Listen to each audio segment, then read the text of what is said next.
আমাদের একজন শিক্ষামন্ত্রী আমরা পেয়েছি, স্ট্যান্ডবাজিত উস্তাদ এবং টেন্ডারবাজিত উস্তাদ। ক্যামেরা স্ট্যান্ডবাজি, পিয়ার স্ট্যান্ড। মাননীয় শিক্ষামন্ত্রী সব জায়গায় গিয়ে বলে নকল আর চলবে না। 2026-এর শিক্ষার্থীরা আপনাদেরকে দেখিয়ে দিচ্ছে এই স্ট্যান্ডবাজি আর বাংলাদেশে চলবে না।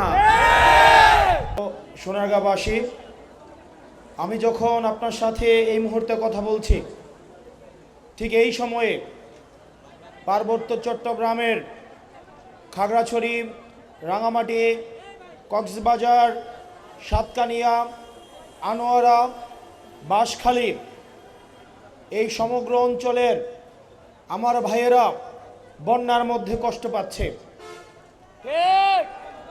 আমরা দেখতে পাচ্ছি বন্যার মধ্যে এই সমস্ত এলাকার ভাইয়েরা মানবতর জীবনযাপন করছে।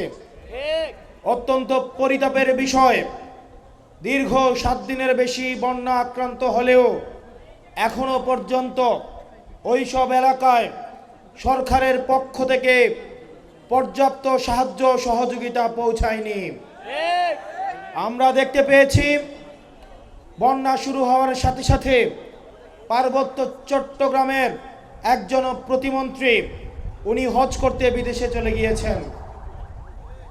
আমরা একই সাথে দেখেছি ঠিক ওই সময়ে আমাদের প্রধানমন্ত্রী আজকে পর্যন্ত উনি প্রায়োরিটি পর্যন্ত আমার পার্বত্য চট্টগ্রামের ভাইয়েরা বন্যায় কষ্ট পাচ্ছেন আর উনি বরিশালে সফরে যাচ্ছেন। এটি পার্বত্য চট্টগ্রামবাসীকে যেই বরাদ্দ দেওয়া হয়েছে 30 টাকারও কম প্রত্যেকজনকে বরাদ্দ দেওয়া হয়েছে। পার্বত্য চট্টগ্রাম থেকে জাতীয় রাজস্বে এই বছর 90,000 কোটি টাকারও বেশি এই বছর তারা জাতীয় রাজস্বে জমা দিয়েছে। অত্যন্ত পরিতাপের বিষয়, তাদের এই সংকটকালীন সময়ে তাদের জন্য বরাদ্দ ছিল 30 টাকারও কম। প্রিয় সোনারগাঁওবাসী, অভ্যুত্থানের পরে আমরা দেখেছি প্রত্যেকটা জায়গায় সরকার তার কমিটমেন্ট থেকে পিছু সরে এসেছে। আমরা দেখতে পেয়েছি এই বিএনপি সরকারের কাছে হাসিনার বিচার ব্যবস্থা বিএনপি সরকারের কাছে পছন্দের, হাসিনার সচিবালয় পছন্দের, হাসিনার এক্সিকিউটিভ পছন্দের, হাসিনার ব্যবসায়ীরাও পছন্দের। কেবলমাত্র অপছন্দের ছিল কেবলমাত্র শেখ হাসিনা। আমরা আমাদের জায়গা থেকে আমরা হাসিনা ব্যবস্থার পরিবর্তন চেয়েছি, কেবল হাসিনার পরিবর্তন চাই নাই। এই বিএনপি সরকার এসে তারা জন আকাঙ্ক্ষার বিপক্ষে গিয়ে, গণভোটের বিপক্ষে গিয়ে তারা এমন এক ধরনের অবস্থান নিয়েছে যে অবস্থান সরাসরি আমাদের আকাঙ্ক্ষার পরিপন্থী। মাননীয় স্বরাষ্ট্রমন্ত্রী গতকাল সংসদে দাঁড়িয়ে দম্ভের সাথে বললেন সংবিধান সংস্কার কমিটি, এটা নাকি কোনো সংবিধানে নাই। এটা যদি সংবিধানে না থাকে 2026 সালের নির্বাচনও কোনো সংবিধানে ছিল না। সংবিধান অনুযায়ী নির্বাচন হওয়ার কথা ছিল 2029 সালে। সংবিধান অনুযায়ী আপনার থাকার কথা ছিল শিলংয়ে। সংবিধান অনুযায়ী মাননীয় প্রধানমন্ত্রীর থাকার কথা ছিল লন্ডনে। সংবিধান অনুযায়ী আপনার নেতা কর্মীর থাকার কথা ছিল ধানক্ষেতে। সংবিধান অনুযায়ী আপনার নেতা কর্মীর চালানোর কথা ছিল ঢাকা শহরে রিক্সা। এই সংবিধানের বিরুদ্ধে গিয়ে ছাত্র জনতা রাস্তায় নেমে আসে এই সংবিধানকে বৃদ্ধাঙ্গুলে দিয়ে নতুন বাংলাদেশের অভিমুখ তারা সেট করেছে। অত্যন্ত পরিতাপের বিষয়, আপনারা ছাত্র জনতাকে বৃদ্ধাঙ্গুলি দেখিয়ে আপনারা জনগণের বিপক্ষে অবস্থান নিয়েছেন। প্রিয় বিএনপি সরকার, আপনারা বুঝতে পারছেন আপনাদের পায়ের তলে মাটি নেই। সেজন্য আজকে সাধারণ শিক্ষার্থীদের 2026 সালের এইচএসসি পরীক্ষার্থীরা যখন কিছু দাবি নিয়ে রাস্তায় এসেছে, সেখানে আপনারা আওয়ামী লীগ সরকারের মতো সেখানে আপনারা বিভিন্ন সন্দেহ করেন এবং ছাত্রদল 2026 সালের এইচএসসি পরীক্ষাদের মাদকাসক্ত বলে তারা আখ্যায়িত করেছে। আমাদের একজন শিক্ষামন্ত্রী আমরা পেয়েছি, স্ট্যান্ডবাজি তো উস্তাদ এবং টেন্ডারবাজি তো উস্তাদ। ক্যামেরা স্ট্যান্ডবাজি, পিয়ার স্ট্যান্ড। মাননীয় শিক্ষামন্ত্রী সব জায়গায় গিয়ে বলে নকল আর চলবে না। 2026-এর শিক্ষার্থীরা আপনাদেরকে দেখিয়ে দিচ্ছে এই স্ট্যান্ডবাজি আর বাংলাদেশে চলবে না। হাঁটু সমান পানিতে, বুক সমান পানিতে 2026 সালের এইচএসসি পরীক্ষার্থীদের আপনি ডুবিয়ে ডুবিয়ে আপনি পরীক্ষা দিতে বাধ্য করেছেন। এবং একটা পরীক্ষার প্রশ্ন আপনি প্রণয়ন করেছেন। আপনি পরীক্ষার প্রশ্নের মধ্যে 2টা সৃজনশীলে আপনি ভুল দিয়ে রেখেছেন। একটা পরীক্ষার্থীর তখন মানসিক অবস্থা কি ধরনের হয় একবার চিন্তা করেন। সে যখন দেখে প্রশ্নপত্রে ভুল, সে যখন নিজে চেষ্টা করে পরীক্ষায় উত্তর মিলানো, পরীক্ষা দিয়ে এসে হয়তো বুঝতে পারে প্রশ্নপত্রে ভুল, সে যখন উত্তর মিলাতে পারে না, তখন পরীক্ষার মধ্যে কি ধরনের মানসিক অবস্থা তৈরি হয় একবার চিন্তা করেন। আপনারা একবার দুঃখ প্রকাশের প্রয়োজন বোধ করলেন না, বরং এই শিক্ষার্থীদেরকে আপনারা বলছেন মাদকাসক্ত। এই শিক্ষামন্ত্রী, আপনি যাদেরকে ফার্মের মুরগি বলছেন, এই ফার্মের মুরগিরা রাস্তায় এসেছে বলেই আজকে শিক্ষামন্ত্রী হয়েছেন।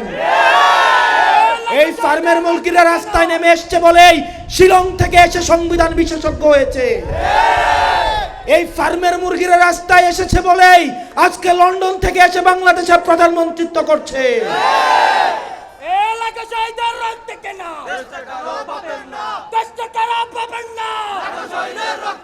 শিক্ষামন্ত্রীকে বলবো, শিক্ষার্থীরা গিনিপিগ নয়, শিক্ষার্থীদেরকে নিয়ে এক্সপেরিমেন্ট বন্ধ করুন। কিছুদিন পর পর একটা জিনিস ইচ্ছা হয়, আপনারা সেটা তাদের উপরে চাপিয়ে দেন, শিক্ষার্থীদের উপরে চাপিয়ে দেন।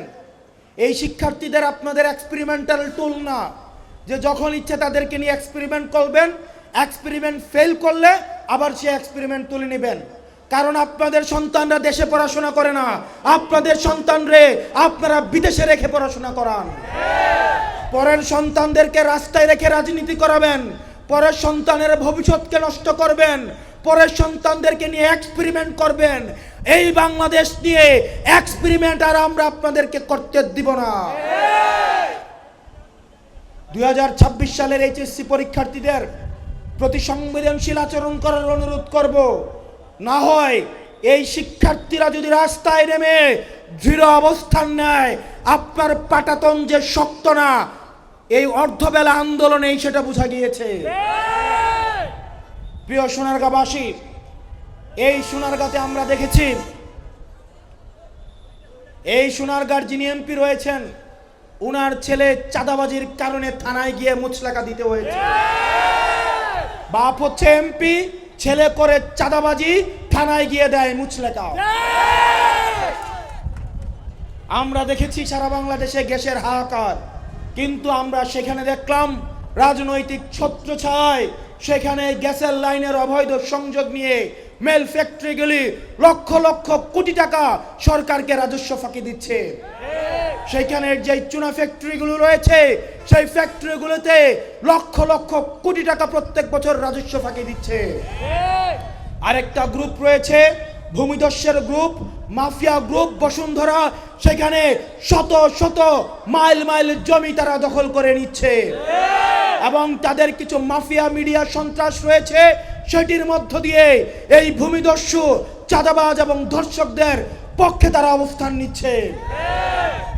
প্রিয় সোনারগাঁবাসী, আপনারা দেখতে পাচ্ছেন এই সোনারগাঁয়ে যে নদীগুলো রয়েছে, যে খালগুলো রয়েছে, সেই খালগুলো রাজনৈতিক সমঝোতার মধ্য দিয়ে সেগুলোকে দখল করে ফেলা হয়েছে।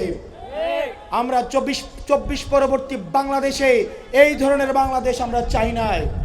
ব্যবসায়ীরা হাহাকারের মধ্যে রয়েছে, ফুটপাতের হকাররা হাহাকারের মধ্যে রয়েছে, রিক্সাওয়ালা ভাইয়েরা হাহাকারের মধ্যে রয়েছে। 200 টাকা ইনকাম করলে 50 টাকা বিএনপি ছাত্রদল যুবদলকে চাঁদা দিতে হয়, স্থানীয় এমপিদেরকে চাঁদা দিতে হয়। এই চাঁদাবাজির বাংলাদেশ আর চলবে না। আপনারা যদি মনে করে থাকেন এই চাঁদাবাজির যাত্রা আপনারা অব্যাহত রাখবেন, মনে করার দরকার নাই এইভাবে বেশি দিন খাইতে পারবেন।